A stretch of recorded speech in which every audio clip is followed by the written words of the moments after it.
पाक सऊदी इत्तेहाद में एक और इस्लामी मुल्क की आमद, खुश आमदीद। मौजूदा दौर के गरीब लेकिन मुस्तकबिल के अमीर इस्लामी मुल्क ने पाकिस्तान के बाद सऊदी अरब के साथ माहदे के MOU पर दस्तखत कर दिए।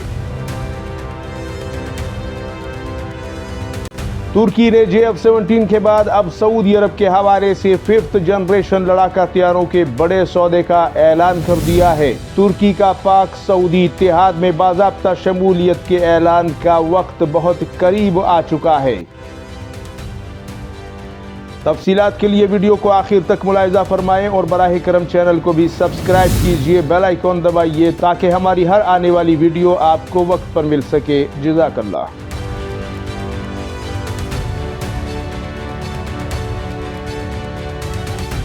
अस्सलामुअलैकुम नाजरीन, वॉइस ऑफ पाकिस्तान में आप सबको खुश आमदीद कहता हूँ। उम्मीद करता हूँ कि आप सभी दोस्त बखैर व आफियत होंगे। अल्लाह ताला आपको अपनी हिफ्ज़ व अमान में रखे। नाजरीन, आज के वीलॉग में सभी खबरें इंतहाई अहम हैं, पाकिस्तान के हवाले से भी, उम्मत मुस्लिमा के हवाले से भी, क्योंकि नाजरीन चाहे 5th जनरेशन लड़ाका हथियारों का JF-17 के बाद सऊदी अरब के किसी सौदे की बात हो या फिर पाक सऊदी इत्तेहाद में तुर्की और दीगर इस्लामी मुल्कों की आमद की बात हो, या फिर यहाँ पर अब एक नए इस्लामी मुल्क ने जो ज्वाइन किया है पाक सऊदी क्लब को, उस हवाले से बात हो, सभी खबरें अहम हैं। आखिर तक मुलाहिजा फरमाइए और बराह करम हमारे इस चैनल को ज़रूर सब्सक्राइब कीजिए। आपकी सब्सक्रिप्शन दरअसल हमारी सपोर्ट होती है, जो कि हमारे हौसले को बढ़ाती है और आपके प्यार और आपकी वाबस्तगी के हवाले से भी हमें एक स्ट्रॉन्ग इंडिकेशन देती है।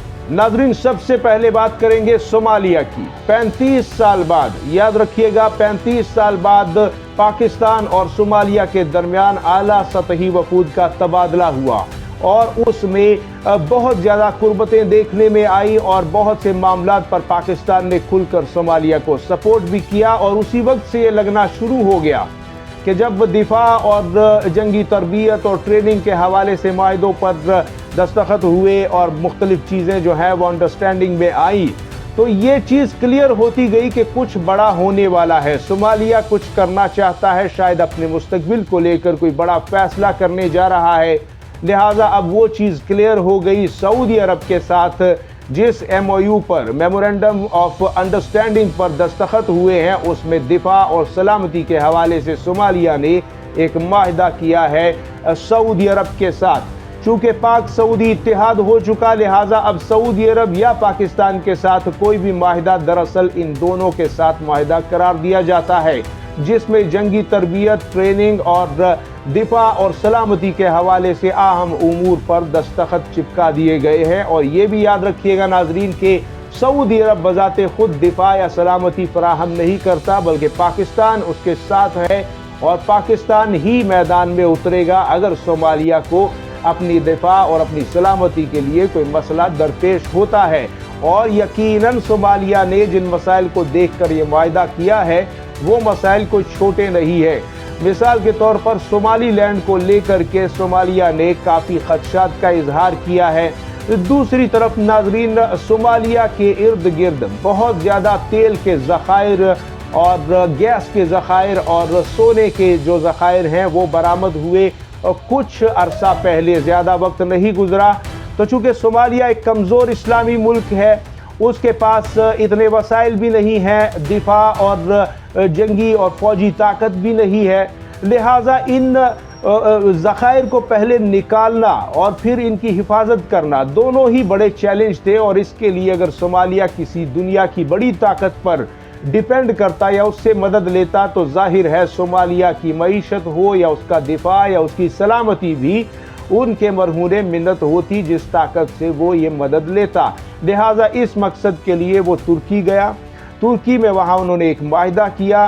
तुर्क पार्लियामेंट में इसकी मंजूरी ली गई कि हम अपनी समंदरी फौज को सोमालिया भेजते हैं। और अब टर्किश जो पेट्रोलियम कॉरपोरेशन है वो वहाँ पर तेल और गैस निकालने का काम कर रही है और दीगर जो उसके ज़खायर हैं, चाहे तेल और गैस और सोने के कोई भी ज़खायर हैं, उनकी हिफाजत के लिए समंदर के अंदर तुर्क बहरिया जो है वो मौजूद है, तुर्की की समंदरी फौज मौजूद है। अब ऐसे हालात में जो है सऊदी अरब और पाकिस्तान को भी सोमालिया ने इंगेज किया और यहाँ पर सऊदी अरब के साथ माहिदे से एक चीज तो अब वाजे हो रही है कि पाकिस्तान, सऊदी अरब और अब उसके बाद तुर्की भी इस इत्तेहाद में शामिल हुआ चाहता है। ये वक्त बहुत करीब आ चुका है नाजरीन, क्योंकि अगर आप देखें तो ये वाहिद डेवलपमेंट नहीं है, बल्कि आगे मैं इस वीलॉग में 5th जनरेशन तैयारों के हवाले से भी जो बात करने जा रहा हूं, उससे भी ये वाजे हो रहा है कि अब बहुत जल्द पाकिस्तान और सऊदी अरब के इस इत्तेहाद में दीगर इस्लामी मुल्कों की तरह अब तुर्की की आमद भी बहुत करीब आ चुकी है और सोमालिया इस चीज को भांपते हुए एक बड़े इस्लामी ब्लॉक का हिस्सा बनने के लिए उसने वक्त जरा सा भी जाया नहीं किया और फौरी तौर पर अपने मुस्तकबिल को लेकर कलीदी फैसले किए हैं।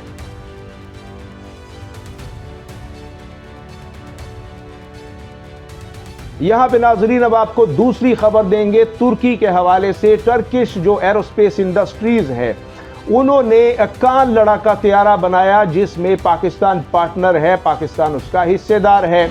अब JF-17 थंडर का सौदा जब सऊदी अरब ने किया, उसके फौरी तौर पर अब कुछ ही दिन गुजरे हैं कि आज ये खबर आ गई है कि पाकिस्तान के बाद, यानी JF-17 थंडर के सौदे के बाद अब सऊदी अरब अगला जो काम करने वाला है वो शामिल होने वाला है बाकायदा तौर पर कान लड़ाका तैयारे में एक पार्टनर बनकर। याद रखिएगा कि इंडोनेशिया भी पार्टनर बन चुका है और इस तरह से अब 5th जनरेशन लड़ाका तैयारों में भले ही अगर सऊदी अरब F-35 को लेना भी चाहता है, वो मिले या ना मिले, 5th जनरेशन लड़ाका तैयारा दो किस्म के सऊदी अरब को अवेलेबल होंगे। एक तो जो है वो चीन के पास J-35 मौजूद है, दूसरा कान लड़ाका तैयारा जो है वो खुद तुर्की यानी इस्लामी दुनिया का एक 5th जनरेशन लड़ाका तैयारा है। लिहाजा ये दोनों तो है ही, और इसमें अब बाकायदा तौर पर पाकिस्तान भी पार्टनर है। अगर सऊदी अरब पार्टनर बन जाता है तो इसके लिए सरमायाकारी और पैसा बहुत बढ़ जाएगा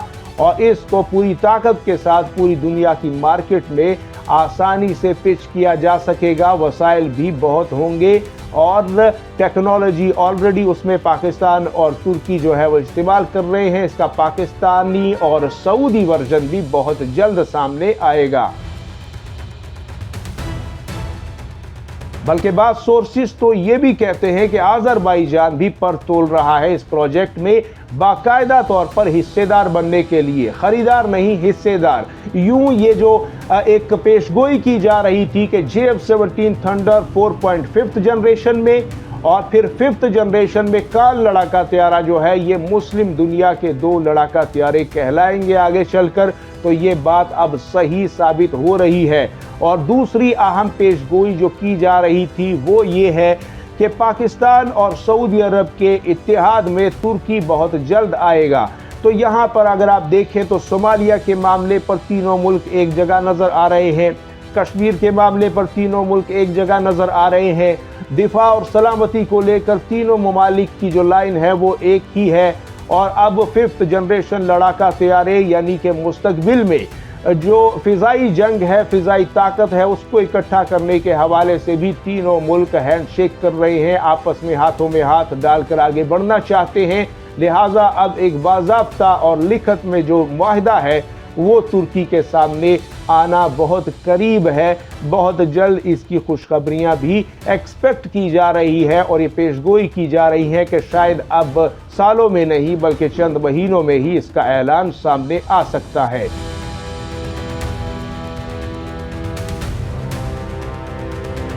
आप इस हवाले से क्या कहते हैं नाजरीन? कमेंट सेक्शन में अपनी राय ज़रूर दीजिएगा। अपना और गिरदोनवा के लोगों का सबका ढेर सारा ख्याल रखिएगा। अल्लाह हाफिज़ व नासिर। पाकिस्तान जिंदाबाद, उम्मत मुस्लिमा पाइंदाबाद।